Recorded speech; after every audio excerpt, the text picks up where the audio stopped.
Hey, y'all. Welcome to your show. Don't be a victim.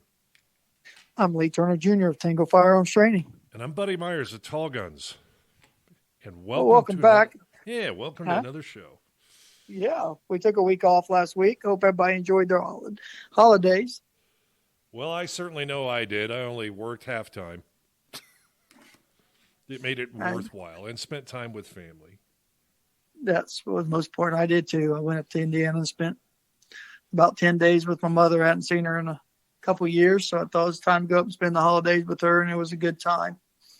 Got hit some bad rains. Other than that, the weather wasn't too bad up there. But I heard out in Colorado, it's not the same for y'all out there right now, is it? Well, to the west we've had the apocalypse of snow. They had 68 inches of snow in 2 days up at one of the ski resorts up called Wolf Creek Pass. It's the same Wolf Creek Pass that they sing about trucks crashing over. Down here in beautiful Loveland, we had 10 inches over the weekend, but really our biggest storm was the firestorm event that happened just south of here in Boulder County to our fellow Coloradoans in the little town of Marshall, a much larger town of Superior, another larger town, Louisville, that a fire, and it was not caused by power lines as some were running around going, oh, it's Excel Energy's fault, it's Excel Energy's fault. They've kind of tied it down now that it started at one particular place, and they're investigating whether it was arson or it was some other type of combustion, but they've got it identified. But when this fire started, folks, just to put it in perspective, the winds kicked up to 125 miles an hour, and that is hurricane force for you, those that don't live here in Colorado, that may live down there in Alabama with Lee or along the Gulf Coast or up the eastern seaboard.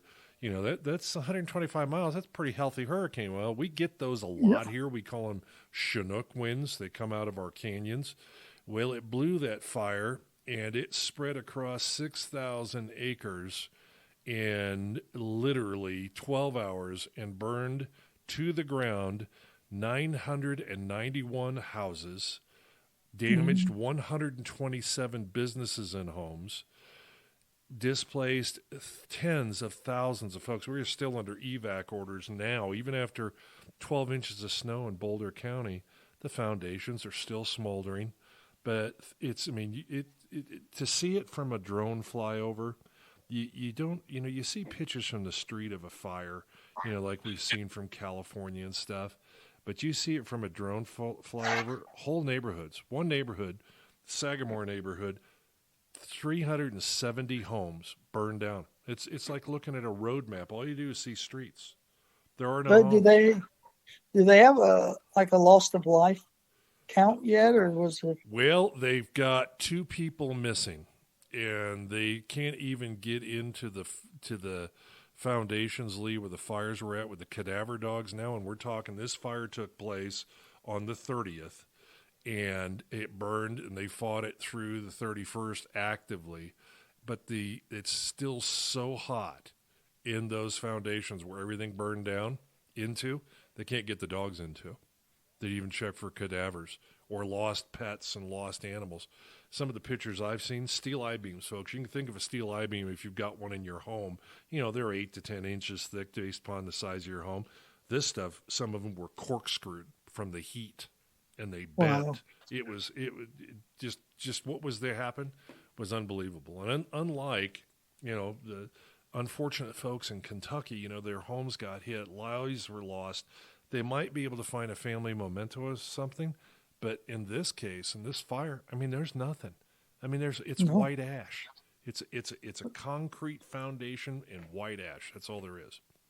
That's Nothing. why I think me and Buddy discussed about talking today about having preparation.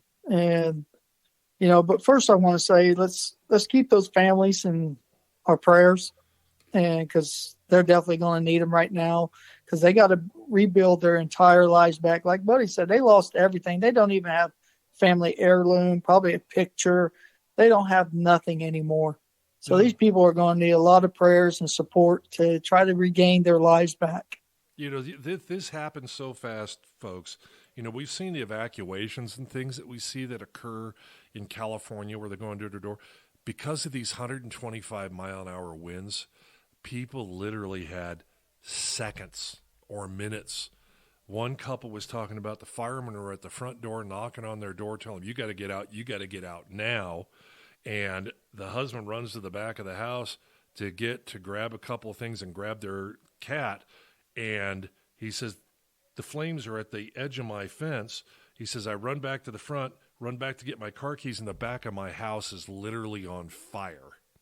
It was that fast for him to go from the back of the house to the front. And they got out of the house, and the firemen got them out to one of their cars. They're backing out of the driveway, and the fire is coming over the roof of their home. I mean, So that's why it's unbelievable. You don't ever want to think it won't happen to you. Because No. the day you think it don't happen to you, it will. So that's why you want to have these emergency plans for an evac. You want to have an emergency bug out bag. And to Lee's point, that it can't happen to me. Everybody's thinking they hear Colorado, right? I'm talking Colorado. This was not in the Colorado mountains. This was on the prairie. This was in the open, flat, rolling hills of Colorado. I mean, not the foothills. I mean, this would be no different than if it was Topeka, Kansas, or it was Columbia, Missouri, or, it could be any place in Oklahoma. Tulsa, very similar terrain, and I've been there. And it just ran like crazy. This wasn't through trees and stuff. This was just grass, old grass, open space lands that had been out there for years. But go ahead, Lee. I can't emphasize people. But yeah, go ahead. I'm sorry. Well, let's not even talk about the evac just for a fire. You got tornadoes, hurricanes. I mean, the place I just talked to a couple neighbors down the road, and they're still recovering from Hurricane Sally 3 years ago. They're still in the rebuilding process. Their homes were totally wiped out by flood. And, you can't just have one game plan. You got to have multiple game plans for different scenarios. Loss of life is not important than a picture of grandmother from 40 years ago. It's just not. Would you like to grab it off the wall? Yes. But can you? No. Just like Buddy said with the guy. He didn't have time to grab nothing. The fire went from his fence to the back of his home.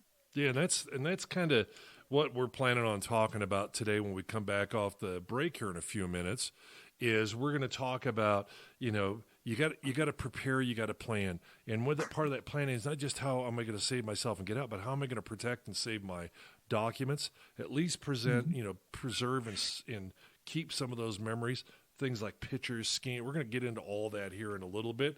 But tell you what we're going to do, as normal, we're going to go off to a break here, and we will be right back. All right, we're back from that break. So, we're going to talk about bug-out bags. Lee, why don't you go ahead and start out and lead the discussion, and I'll just, as usual, interrupt as needed. Now, your bug out bag is not going to be some heavy backpack weighing 180 pounds with all this gear you need. What it needs to be is a survival. Some say 3 days worth. I say, depending on the amount of people, even for me as a solo bug out bag, I like to have at least a week, 7 to 10 days of survival gear in my bug out bag, because you don't know how long the catastrophe is going to last for you. So now if you got multiple people, now you got to start thinking, okay, I need 7 to 10 days of food for 3-4 people.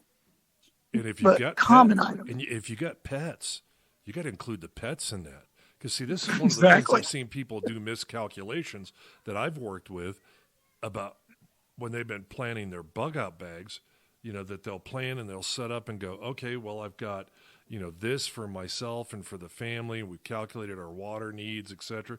And then I'll ask them a question. Okay, well, what about Rover over there? Or what about, Meow Mix over there, or the kitty cat? Mm-hmm. And they go, you know what? I think we may have forgotten about calculator. I said, they do consume water.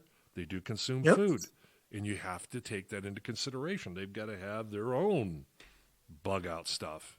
And for, and even a carrier, if you get a cat that's not real cooperative, you might want to have a kitty. Well, yeah, you might want to have a kitty box that you can put him in to get him out. And I don't mean the one that they're going to, leave their, leftover food waste in. I'm talking about put them in it and say, cat, feet don't fail me now, but we're out of here together. And the same thing with the dog. Make sure you got a lead. Just don't let them out the door to put them in the car because they're going to freak. But, put a lead on them where you can control them and get them in the car because it's going to be wherever you get to or if you're walking, whatever it may be. So think about them too. Don't worry about the fish. I'm sorry. Fish, that they're tropical fish and things in the fish tank. If this is a natural disaster or a fire and they have to turn off power and stuff like that, I'm sorry. Brace yourself. You're probably going to lose those types of animals that require specialized environments. Yeah. Survive. So, and then there's also two types of bug out bags, which I have one of each. One is my primary bug out bag, which we'll get into later, but a first aid bug out. Now, that's a totally separate bag. I have a backpack that has the first aid red cross on it. The backpack's red. And there's some essential items that you want to keep in there, and they can be from prescription non-prescription drugs, such as aspirins and non-aspirin pain relievers. Here's a big one. Anti-diarrhea. You guys have to get out. You don't want to be crapping in your pants when you only grab one pair of shorts with you. I mean, there's all kinds of things that you can put in your first aid books. Because Imodium AD, you're gonna want to have that with you, that anti-diarrheal agent. Because if you get out, and we don't get paid by Imodium, by the way, if you get out there and you get some bad water, some bad food, you don't want to be going dehydrating. So, you want to have stuff like that. I mean, it's just the little things that most people don't think about. Of course, if you've ever traveled abroad, you always make sure you've got that with you because you never know what they're going to pass to you in water, in ice, and and boil water if it's not water that you brought with you. And like me, I'm on prescription every day for my lung condition, so I keep a spare pack that I have to take in there. I don't keep a whole prescription, but I have a pill bottle, 7 days, and I have enough pills in there to get me through for 7 days, just in case. Eye wash solution, rubber gloves, and stuff like Neosporin, stuff like that you may need. But again, there's a good one is the first aid book. Not everybody knows how to administer first aid. But there's good books out there that can get you through the general first aid. Might not help you amputate a leg or a finger, but you know what? It can help you get through some common ones. And as Lee was saying, prescriptions, consider even your over-the-counters. If you suffer from, hay fever, allergies, grab that Zyrtec, grab that, the generic for it, take it with you. If you've got, to that Lee's point, you've got any type of prescription pharmaceuticals that you have to take. Grab them to take them with you, which, also leads into make sure you've got your medical cards with you. Make sure you have your driver's license. If you have a passport, know where it's at, where it's not where you have to go into 6 different rooms to find everything, that you've got the stuff that you use, those critical documents that are going to be needed, including, an insurance document perhaps, in one place where you can grab it and throw it in the bag, that you can take it with you. Make copies of stuff. Scan this stuff in, store it on a thumb drive, put it at a bank. Have a safe deposit box, something that's fireproof, that it's not going to get burned up, that you have access to it, because you're not going to have time to run up and down through the house grabbing this paper, this here, think of this, grab that, get all these different things, because there's just, unfortunately, sometimes there's no time. See, and that's one thing I keep in my bug out bag is my policy numbers from my insurance. You don't have to pack your bag with the full pamphlet in there, but as long as you got your policy number. My house just burnt down. Here's my policy number. Yeah, because that's what the insurance company will ask for. And if any type of state, Office of Emergency Management or federal FEMA shows up, you got to have your proof of ID. You got to, that's why, not just your driver's license, but you want to have, that passport or anything else, documentation about your home, what's there. And you can't say, well, I can just go online and get from the county records. I can tell you what, there is no online in those neighborhoods where these fires happened at. It's all gone. The cable lines are gone. Their internet connections are gone. Their computers are gone. to have that printed off or staved on that thumb drive where you can go into a library or you can get access to a computer or it's in that safe deposit box at a bank, that you got, property descriptions that you can submit because you want to get in the process early. We did some work with my son and with the company down after some of the hurricanes along the Gulf, and those things are critical to have. Absolutely critical to have.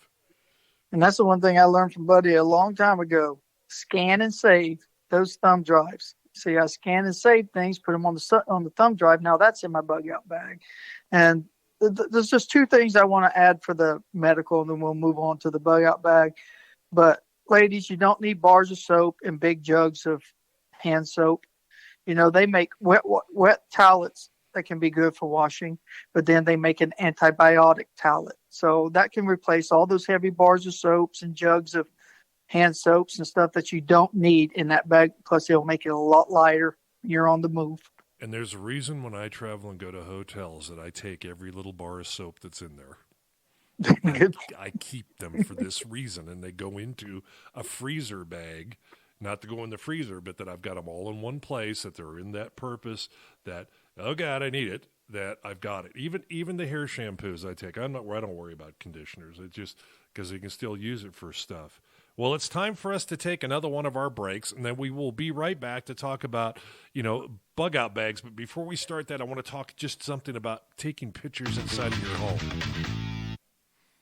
All right, so we're back from the break, and before Lee starts into the bug out bags, one of the other things I want to urge you to do is take the time to either make videos of the inside of your home, the outside of your home, or still pictures, whichever you prefer. And if you take videos, don't be jerking the camera all over. You want to take film pictures, garages inside, to document all the things you had. And then save that, since we're now in this technology age, the thumb drive, I love the thumb drive, that we can take that film, that video, and save it off to a thumb drive or save it someplace that will help you document in the loss of your home, whether it's from a flood, a fire, a tornado, an earthquake, I don't care what it is, to help present to that insurance company, this is what I had in my home. These are the quality of the things I had. These were my appliances, because you don't want them to try to, if you've got a full replacement policy, value policy, you don't want them saying, well, no, actually, I think that was the $199.95, Walmart special there for that refrigerator. No, that was an $1,100 side-by-side freezer that I just bought this year. So you want to take those pictures, have those things to help document. Mm-hmm. Lee, I'll let you take the floor. I'm sorry, but I want to make sure people understood that. Yep, and, I'm going to mention items, and, Buddy, I want you to interject at any point, because I want to elaborate on a few. But one, let's start off with location. You don't want to go digging for a bug out bag. Location, location, location. You want that bug out bag located near an exit where that you're going to get you and your family out of. I got a front closet by my front door, so my bug out bag stays in there along with the medical bag. So those two are right there. If I have to go, I'm out. Now, let's talk about some items that you would definitely want in there. And I'm going to tell you right now, you guys can go, as much as I'm turning against Amazon. Amazon is a great place. You can create you a nice bug out bag at a really good price. And you can still find things made in the USA up there. You don't have to buy the Chinese crap. You don't have to buy the Chinese stuff. Well, let's start off with a primary one. Fire starters. There's all kinds of fire starters that you can start, because most of you are probably not woodsmen. You're not going to go out there and rub two sticks together and keep your family warm. But they got these nice scratch ones, magnesium. It's going to light you a fire as long as you got you some dry kindling and some little bit of fire starter from the ground. So a good fire starter. And even though you may not be a smoker, I strongly recommend buy a package of Bic lighters. I keep wood matches. I like the wood match thing. I'll tell you what, I'm anal. I keep both. Actually, three things. I've got wood matches sealed in a waterproof little container that they go into. I have got 2 Bic lighters, and I've got one of, like Lee's talking about, the scratch starters, where you can scratch and start it into something. Just because I'm not a believer of a single point of failure. Now everybody knows that the body cannot go without water for like 3 days. So you only got 3 days, and you got to have a water system. Now they make these things, what I like, they're called water bladders. Okay, and they're a bag. And some have straws. You can put them in a backpack, but water bladders. They can be lightweight. Most of them hold 2 to 3 liters of water. Will give you time to find another water source. So I keep a couple water bladders in there, and I can always refill them. They're easy refilled. A lot of them are puncture proof. So make sure you're looking at there, is it puncture proof? Because you're going to have it in there with some other things that could cause it to crack. Do you have any other suggestions on the water bladder type that you would carry, buddy? Yeah, actually, I've got a couple that I do. Fresh water immediately right off the start. I've got, I use the Camel packs on the back, but I've also got 6 life straws. They were very popular, used over in Africa, even with bad water. Mm-hmm. It will filter out 99% of the bad stuff that's in it. Plus, it is not a once and done thing. It actually has a certain amount that it will filter. I also have, to that point, Lee, those same types of water bladders. I can take 6 quarts or 6 liters of water, put it in, it's hanging in a tree. Out through the bottom of it, it will filter down, and at the bottom, I'll get good, clean water coming out the other end. Yeah, and another good thing you could throw in there along with the water source is they're called portable aqua. They're water tablets. They're purification. You drop them in. Absolutely. Okay.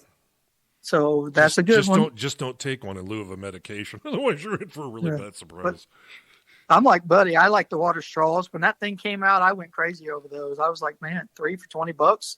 I bought me like $60 worth, but each straw would do like 1,500 liters or something like that. Oh yeah, it's a ridiculous number. Yeah. And they drink right out of the river. Yeah, and they used them in Ethiopia. They used them in different places where they had outbreaks of different types of disease. I mean, the thing's proven. It's proven. Yeah.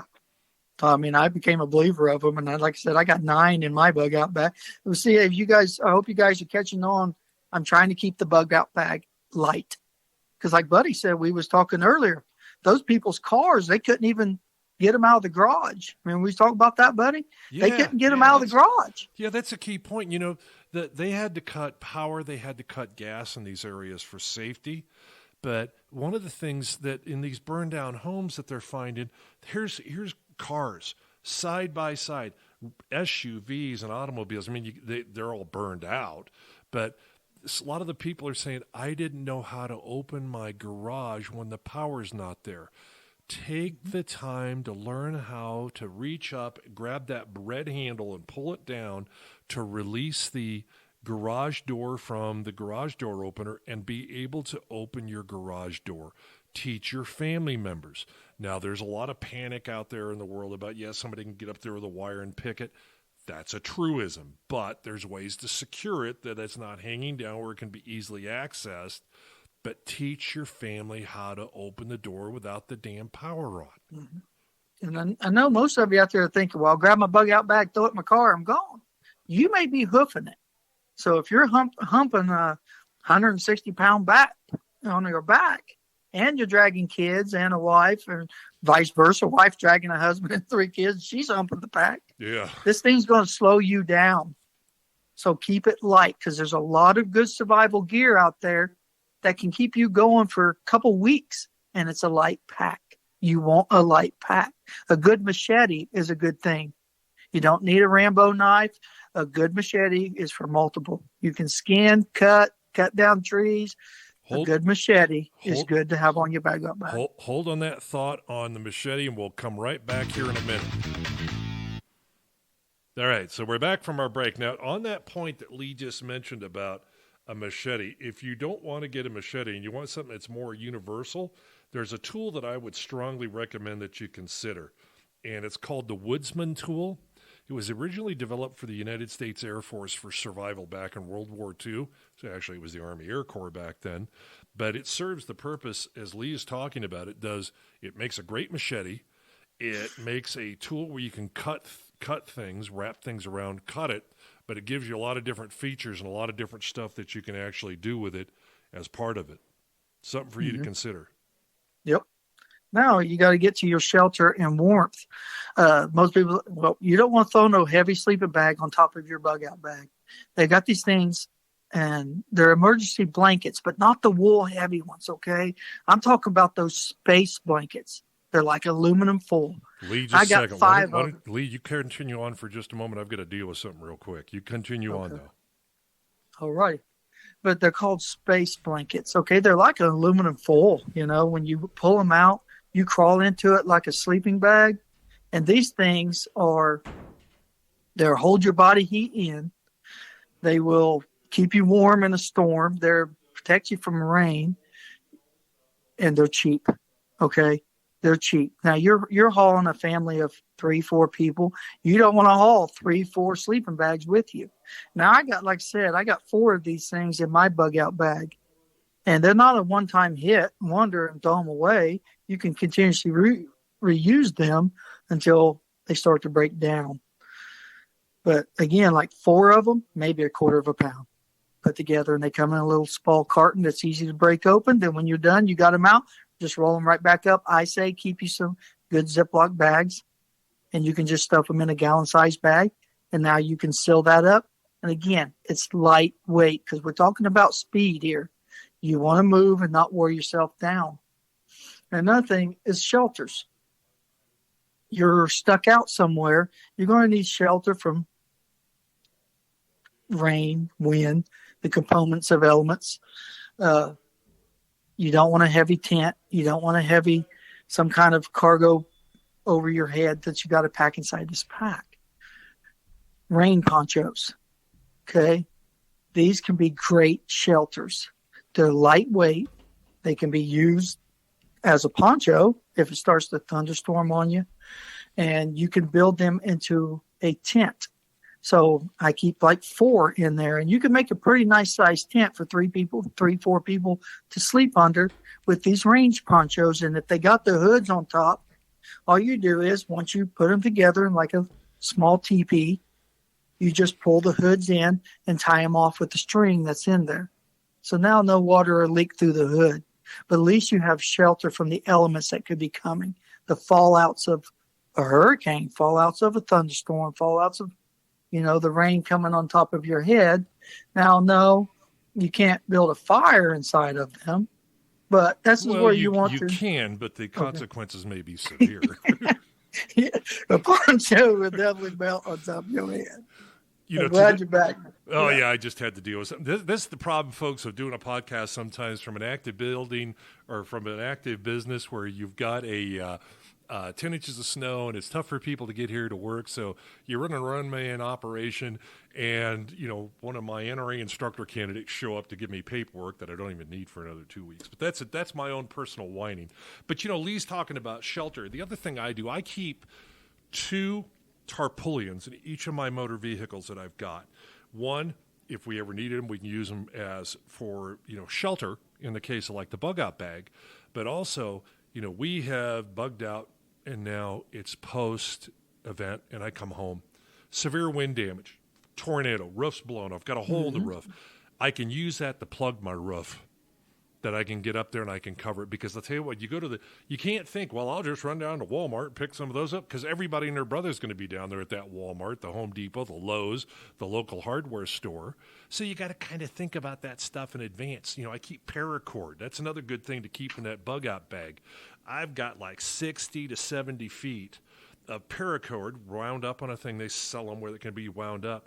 Because I'll tell you what, you can use that, as Lee was telling you, got to do tie-downs and stuff to tie down your tent, to tie down different things that you may have. If you do have that puppy dog that's gone with you, and you want to give them some ability to roam, being able to know how to properly tie knots, to have some carabiners. I mean, I don't mean these cheap, $1.99 ones. I'm talking about you go buy some of the ones that are rated 250, 300, 400 pounds, that you can put that on, where you can secure stuff down with the puppy can run around and have some distance. And oh, by the way, that puppy dog can patrol your perimeter to make sure you and the family are always safe. Yeah, I don't know if you maybe didn't catch this part because you had to step away, but I also talked about. And I hosed it. I want to see if you had anything to say on that. It was like I told them not to take sleeping bags. They're too heavy, especially if you got a family 4 or 5. Now you're hugging around. They make the space blankets, which is a thermal. They're like a SOL thermal. They're four of them together maybe weigh a quarter of a pound. They're not heavy at all, and they're not a one-time hit wonder. So did you have any input on those? I was telling them about the space blankets in replace of sleeping bags. Yeah, I'd have the space blankets, but Lee, up here, we got down to, these poor. I'll tell you what, some of these poor people, because this fire up here, the availability of hotels, even in this big, we're talking about they evacuated a total of right around 38,000 people out of two cities. Well, there's not a lot of available hotel rooms and things, and for people with friends. So the space blankets will help, but I am kind of a fan, and this is where we'll kind of deviate a little bit, of a properly goosed down sleeping bag, a mummy style bag, that if you roll it up and you vacuum seal, this comes the thing, you're going to seal that with a vacuum cleaner bag, suck out all the air to store it really nice and flat. Not some big other one. That's the only place where I would kind of differ a little with Lee, because of the difference of the heat. The temperature is so freaking low. It's just so damn low. Where you live at determines your bug out bag. Now down here, I wouldn't need that. So the space blanket would do me good. You take your damn flip flops and your shorts. Sorry, I'm up here with a parka with a hood, and I look like I'm walking across the Arctic. Sorry. Just wanted to put it in context for you folks out there about what we're dealing with here. Thinking about what elements you could be facing if you had to bug out and you're on your own, or you just have you and your family. This is what you need to take consideration. Even right down to food. One of the things I like to Speaking of food, Lee, let's hold that for just a moment. Let's go to the break. Grab a glass of water, grab something to eat, and Lee will talk about food here in a minute. All right, we're back from that break. Tell us about food, Lee. Because you got to think, their children are going to be hungry, right? Now, you ain't going to pack around steaks and all this other stuff with you. But you need to keep things that gives you protein. So beef jerky, Cliff Bars. Cliff Bars are an energy bar, and they will last for a while. And I keep the oatmeal and raisin ones in mine, and they have a long shelf life inside their packages. So yes, with food, you have to think about shelf life, because you put it in there 2 years later. If it's bad, it's no good to you now. So that stuff like that, I watch for expiration dates. So then I'll eat it up, and then I replace it immediately, after I'm getting close to the expiration date. But energy bars, I just throw out Cliff because I like them. I like the taste, and they do give you energy. And again, beef jerky's a good one, especially the sealed rack individual strips. Those are a good one. They got a long shelf life that you can put in there. And if you don't eat red meat, turkey jerky works just as fine. You can find some, you can take dried oatmeal, a handful of dried oatmeal. One will fill your gut. Rice the same way, dry rice. Don't eat handfuls of it, because then you're going to blow it up. You're probably going to have an extreme difficulty inside. But, lightweight dried rice in packets. Or you can find stuff from companies like Wise Foods that come prepackaged in a lightweight canister that can be taken with, and it's going to be 3, 7, whatever number of days. But again, in that fast bug out bag, we got to get out of here. Pre-positioning stuff, even in the motor vehicles. If you have time of a warning, that's different. Like a flood coming, or you got tornadoes, you get a little bit of a warning. Earthquakes, no warning. Fires, maybe a warning. Hurricanes, we get a little bit more of a warning. So you can adjust and plan on what you can take. But, simple food stuff's not all this lavish stuff. People go, canned foods, got to take a bunch. No, you ain't got room for canned foods. You got a limited. You think about your car. You think about what you can put in your back, what you can take with you. You might even consider, if you're really, wild and crazy, think about, if you want to get a half a dozen military MREs, not old expired ones, and not ones sold by, jerk off Johnson's, sporting goods store, but real ones. These things are gamma radiated. They'll last a long time. A very long time. Very little water. Even generate their own heat by adding water with the trioxan bars that go in the Susie Homemaker, baking ovens that they've got in them. But consider that, because one of those, when I say half a dozen, one of those has 2,500 calories in it, has everything you need for a single day to survive as a human being. So six of them takes care of 2 people for 3 days. So there's a computation. And yes, you can get them in vegetarian if you are a vegetarian.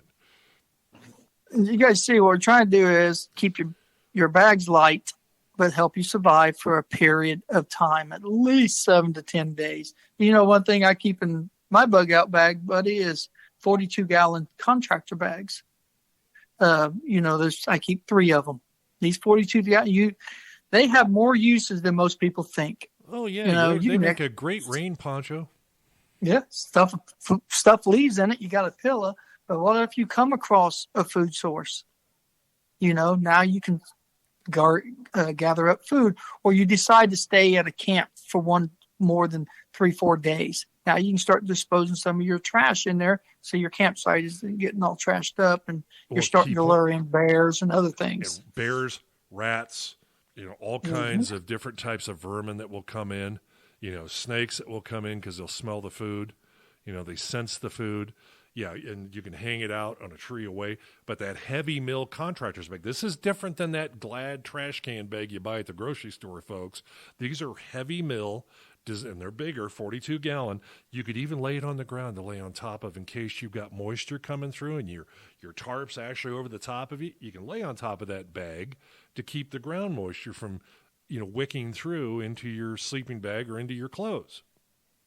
And you could also take it and you could build yourself, if you've got a clear plastic, have a clear plastic bag like the old-fashioned dry cleaner bags. We actually have them now for trash cans inside of your bug-out bag, that if you need to make a reflective water source, learn how to do it. Some aluminum foil, also in that bug-out bag. Lightweight, not a whole big, like 150 feet worth of stuff in there, but small. You learn how to make reflective stoves that cook off the sunlight. They can be reflective baking. They can be water creation sources because of condensation. I mean, it's all base survival stuff.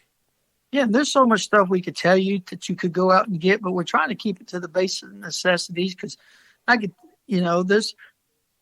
there's gear you do want to put in there: a pair of gloves, a boggin, and I'm sure you guys call it something different out in Colorado, don't you? But it's a knit hat. Oh, you mean like a knit hat? Yeah, we call it boggins down here. Well, we call them a knit hat. Yeah, it's a knit hat. And that's it. You want to have one to keep the sun off your head, guys. Mm-hmm. And this isn't like, the one with the big ball. The ball might look cute. Cut the damn ball off. It takes up space in what you're carrying. But, it's, you can find these things, 511. You can find them from Blackhawk. You can have warmer ones. You've got companies like, Eddie Bauer that carries it. And that's the other thing. Be careful of foo-foo clothing versus survival clothing.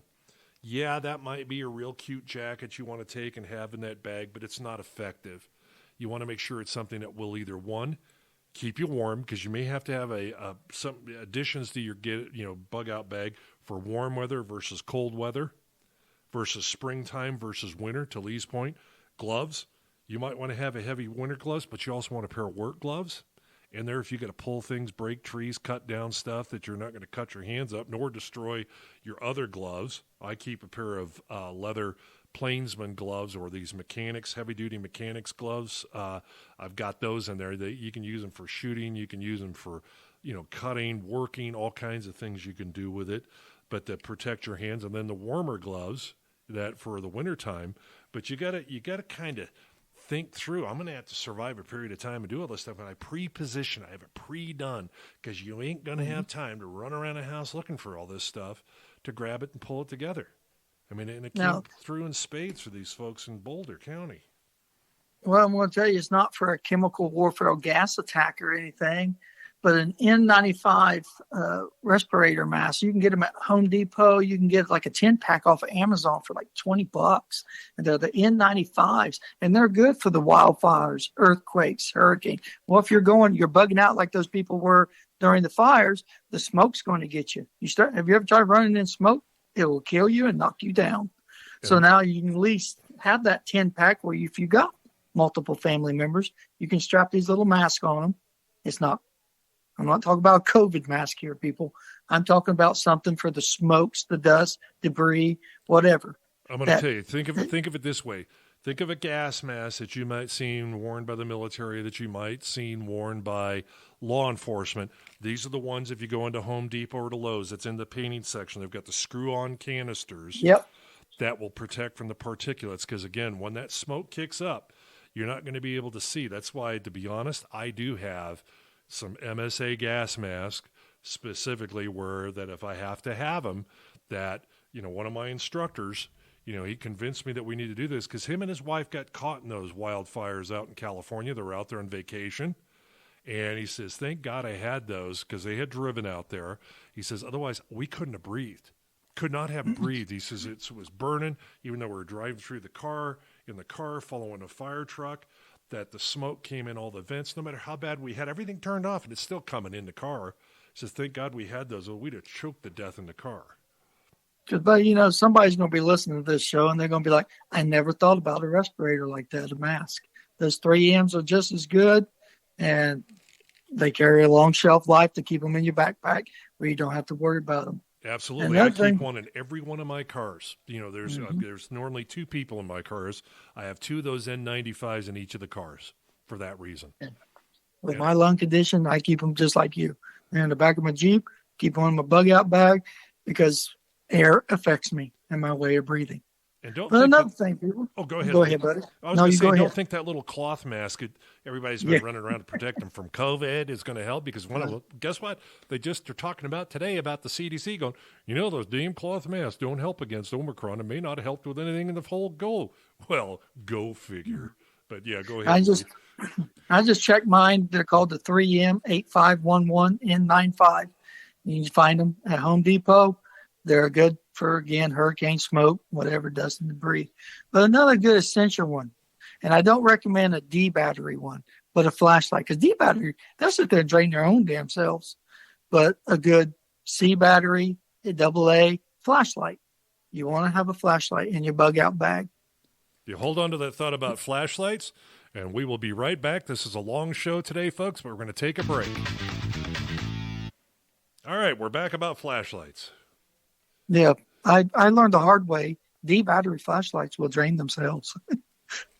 I put a fresh pack in there. Like 3 months later, I went back and checked it because I periodically check the light I keep in bug out bag is dead.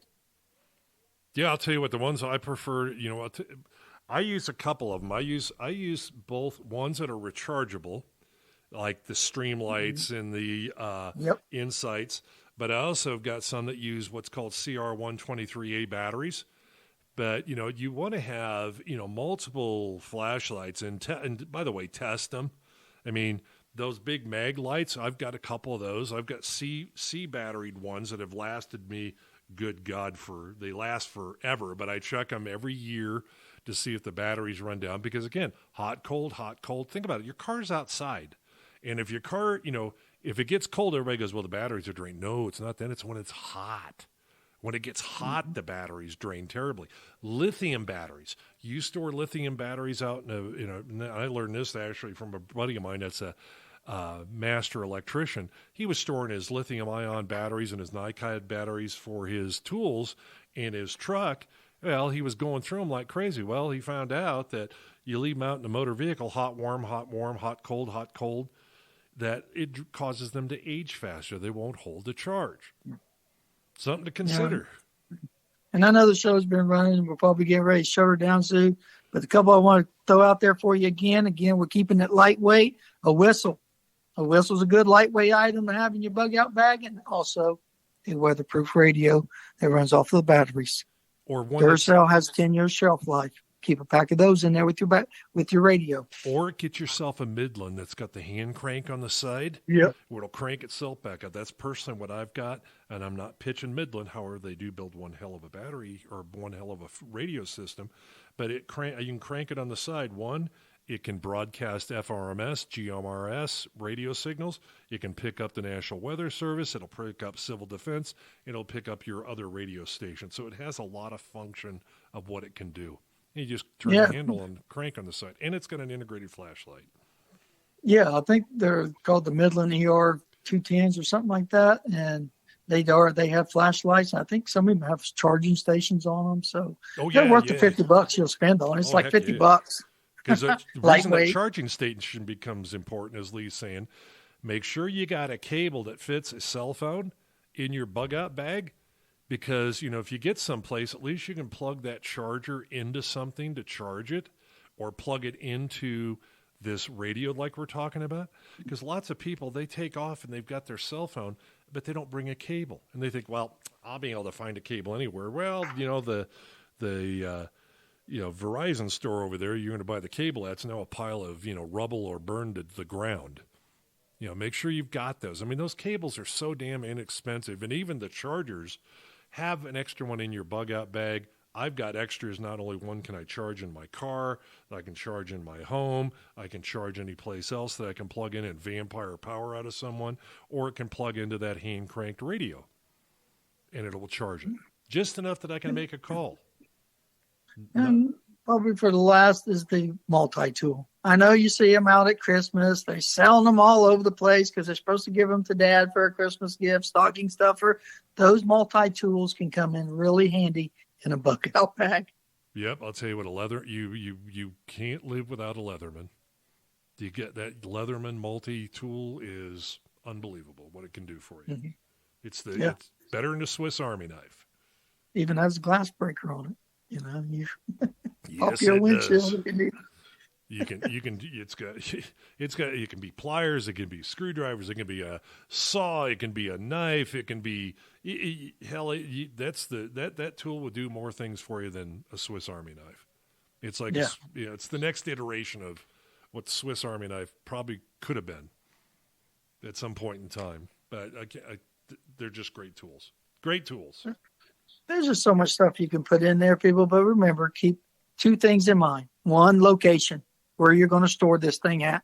Because if you can't get to it, all your working time you put into that bug out bag is going to do you no good.